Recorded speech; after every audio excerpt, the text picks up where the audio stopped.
ক্লাসে বসেই fake ID থেকে কলেজের টিচারকে মেসেজ দিল তিতলি। হে, আমি কি আপনার টোনাটুনিদের মা হতে পারি? মেসেজটা লিখে সেন্ড করে দিল তিতলি। পাশ থেকে নিধি চিন্তিত গলায় বলল, দোস্ত, যদি কোনোভাবে ধরা পড়ে যাস, তোর আর রক্ষা নেই রে। সেদিন দেখলি না সেকেন্ড ইয়ারের মেয়েটাকে কিভাবে থাপ্পড় দিল?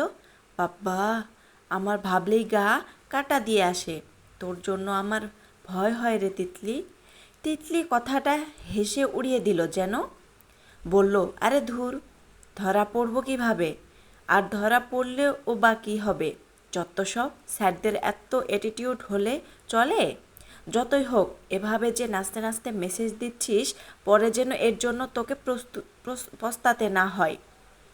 আমি বাবা এসবে নাই, তোকে আগে থেকে সাবধান করে দিলাম।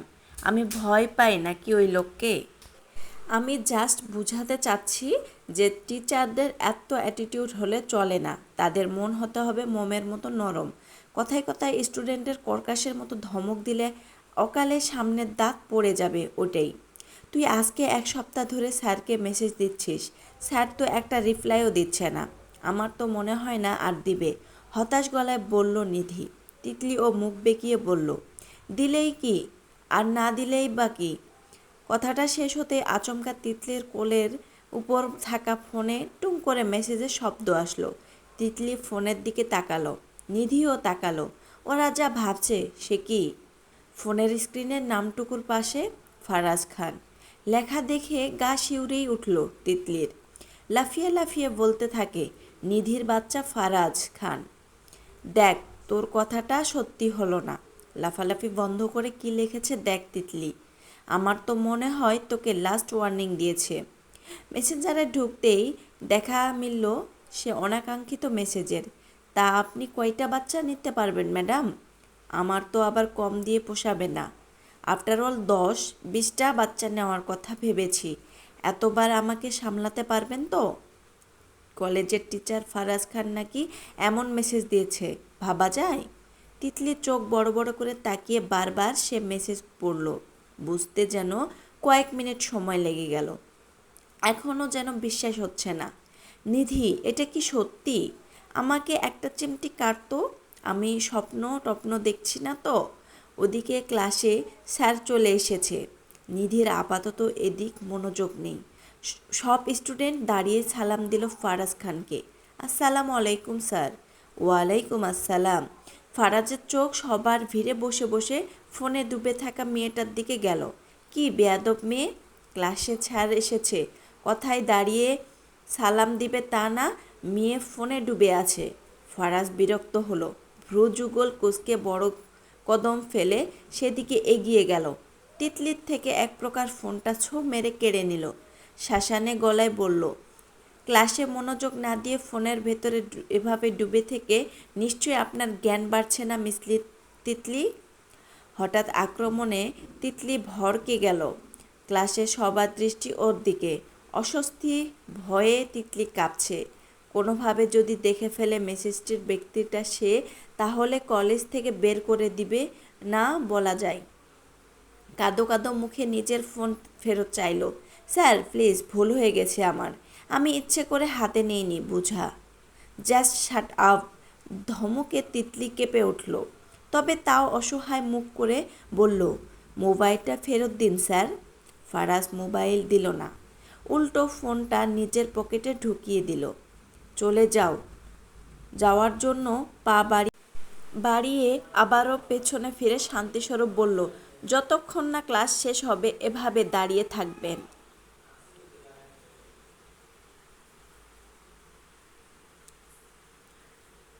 যতক্ষণ না ক্লাস শেষ হবে এভাবে দাঁড়িয়ে থাকবেন বলেই ফারাজ খান একদম ভদ্রলোকের মতো চলে যাচ্ছে, যেন সে কিছুই করেনি এমন ভঙ্গিতে। তিতলি খুবই বিরক্ত হলো। টিচার হয়ে নিজেকে কী ভাবে আল্লাহ জানে। শুধুমাত্র টিচার বলে আজ তিতলি চুপ থাকছে, না হলে এতক্ষণে বোধহয় কিছু হয়ে যেত। ফারাজ খান কলেজে জয়েন করেছে সবে মাত্র 2 মাস। প্রথম দিন থেকেই লোকটার এত ভারী অ্যাটিটিউড, উফ, ঢং, এসব মোটেও চঞ্চল তিতলি সহ্য হয় না। গম্ভীর মুখটা সবসময় প্যাঁচার মতো করে রাখে। সে কি লোকটাকে পছন্দ বা ভালো টালো বেশি মেসেজ দিচ্ছে নাকি? হুম, মোটেও না। সে তো শুধু এটাই বুঝাতে চাচ্ছে যে শিক্ষকদের মন হতে হবে মোমের মতো নরম, স্টুডেন্টের সাথে হেসে হেসে দুইটা কথা বলবে। তা না, এই লোক শুধু ধমকের উপর রাখে। যেমন এই মেয়ে, শাট আপ, আউট, কথা শোনেন না, পড়ছেন না কেন, আপনার কি মাথায় সমস্যা, আরও কত কি। তিতলি ফোঁস শ্বাস তুলে নিজের মোটা ফ্রেমের চশমাটা মুছে নিয়ে সে ঝকঝকে চকচকে চোখে ফারাজের দিকে চাইল। লোকটা তার দিকে তাকাচ্ছেই না। রাগে তিতলি নিজের অধর কামড়ে ধরল। বিড়বিড় করে আওড়ালো, শালা বুইড়া উজবুক গম্ভীর বেটা, শুধু পারে স্টুডেন্টদের কিভাবে শায়েস্তা করতে পারবে সে, চিন্তা নিয়ে হাঁটে, মনে কোনো দয়ামায়া নাই। এতগুলো স্টুডেন্টের মাঝে সে একা দাঁড়িয়ে আছে। দাঁড়িয়ে থাকতে থাকতে মনে হচ্ছে মাটি ফাঁক হয়ে যাক। 40 মিনিট শেষ হয়ে গেল। ফারাজ তিতলির দিকে একবারের জন্য ঘিরেও তাকাচ্ছে না। বোর্ডে লাইন বাই লাইন সব কিছু মনোযোগ দিয়ে বোঝাচ্ছে স্টুডেন্টের, অথচ তিতলির চোখে দৃষ্টি ফ্যাল করে থাকা দৃষ্টির মতো। ফারাজ লেখা শেষ করেই ধীরে ধীরে ঘাড় বেঁকিয়ে ঘুরে তিতলির দিকে তাকালো। সহসা গাঢ় খয়েরি অধরের প্রান্ত প্রসারিত করে বাঁকা হাসল কিনা কে জানে। তৎক্ষণাৎ গম্ভীর কণ্ঠে বলে, মিস তিতলি, আপনি কি দাঁড়িয়ে থাকতে কষ্ট হচ্ছে? আমি আবার দয়াবান টিচার, মুখে বললেও আপনাকে তো 1 ঘন্টা দাঁড়িয়ে রাখতে পারি না, বসুন। তিতলি বড্ড ঘাড়তেরা। ফারাজ তো তাকে ঠেস লাগিয়ে কথা বলেছে, ওটা আর বোঝার বাকি নেই। জানালো না, না স্যার, আমার দাঁড়িয়ে থাকতে কোনো অসুবিধা হচ্ছে না, আপনি বরং নিজের কাজ করুন, আপনার দয়া দেখাতে হবে না। ফারাজ তিতলিকে আড়াল করেই ঠোঁট কামড়ে হাসল। পর মুহূর্তে তিতলির মুখ বরাবর চেয়ে ভ্রু শিথিল করে বলল, শিক্ষকের মাথার উপর কথা বলার পরিণতি কেমন হতে পারে সেই ধারণা কি আদৌ আছে আপনার? একটু থেমে ফের ধমকের সুরে বলল, just sit down I said. ধমকে তিতলি কেঁপে উঠল, অথচ তাকালো না ফারাজ খানের দিকে। এতক্ষণ দাঁড় করিয়ে রাখতে দয়া হয়নি, অথচ এখন ছুটির টাইমের যত সব ঢং দেখাতে আসছে। সে কি শুনবে এই লোকের কথা? এতটুকু সময় দাঁড়িয়ে থাকবে, তাও এই লোকের কথা শুনবেই না। নিজের জেদ সব কিছুর উপরে রেখে তিতলি আর বসল না। ফারাজ ও আর যে জোর করেনি। ওনার ধারণা অযথা কোনো দাঁড় ব্যাটারিদের ধমক দিয়ে না বসিয়ে নিজের গুরুত্বপূর্ণ সময় নষ্ট না করাই বুদ্ধিমানের কাজ। আর ফারাজ খানের কাছে সময়ের মূল্য অনেক বেশি। ঘন্টা শেষ হতেই সবাই এক এক করে ক্লাসরুম থেকে বের হয়ে গেল। ক্যান্টিনে, ক্যারিডোরে, মাঠে, গেইটে সবাই আড্ডা দিচ্ছে। তিতলি পড়ালেখায় মোটামুটি ভালোই, সায়েন্স গ্রুপ থেকে লেখাপড়া করছে, কখনো স্কুল কলেজ ফাঁকি দেয়নি। অথচ আজকে কি হয়েছে কে জানে। মনে মনে ভাবছে, আজ আর পরের 2 ঘন্টা করব না। ভাবনার মাঝে শুনল পাশ থেকে নিধির গলা, ফারাজ স্যার তো আর মোবাইল নিয়ে গেছে, তাই না তিতলি? এখন কি করবি যদি বুঝে যায় মেসেজের মেয়েটা আর কেউ নয় বরং তুই? ইয়া আল্লাহ, আমার তো ভাবলেই গা কাটা দিচ্ছে। তিতলি মুহূর্তেই ফিরল নিধির দিকে। এই ফারাজ খান নামটা শুনলে তিতলির মাথায় সহসা ভূত চেপে বসে।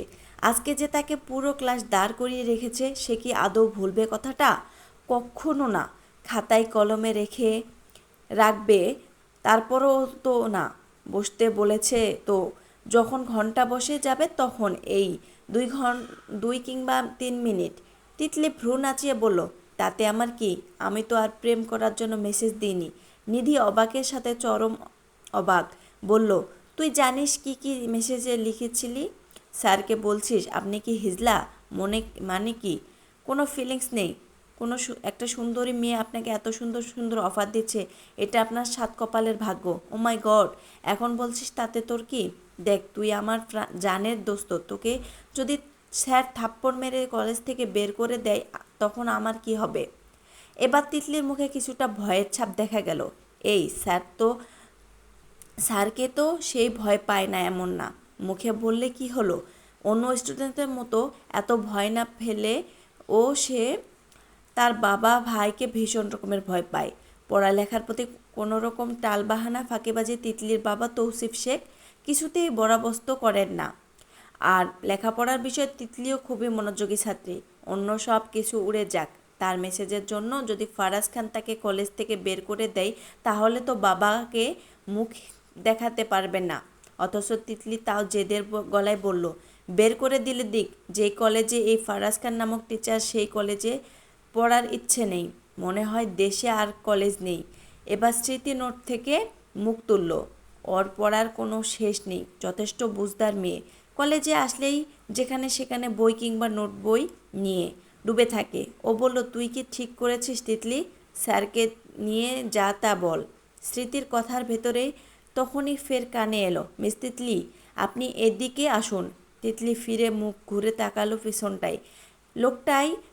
লোকটার মুখখানা সে কি গম্ভীর, গালের খোঁচা খোঁচা দাড়ির উপস্থিতি, লম্বাটে চোয়ালখানা কেমন তীক্ষ্ণ হয়ে ব্লেডের ন্যায়।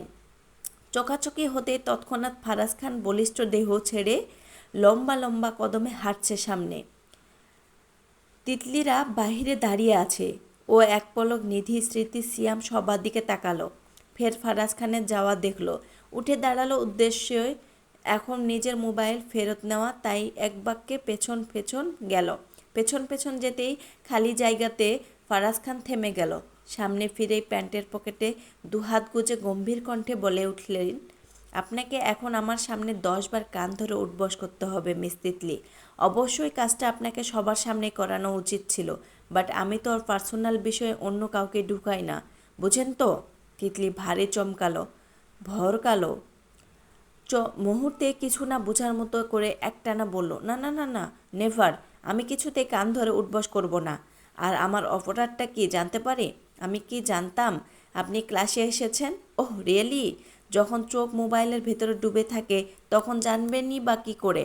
বাই দ্য ওয়ে, আপনি যে বড় ভুল করে ফেলেছেন, বিগ মিস্টেক, এর শাস্তি তো পেতেই হবে। ভয়ে তিতলির গাল মুখখানা ফ্যাকাশে হয়ে গেল। শাস্তি না মানে?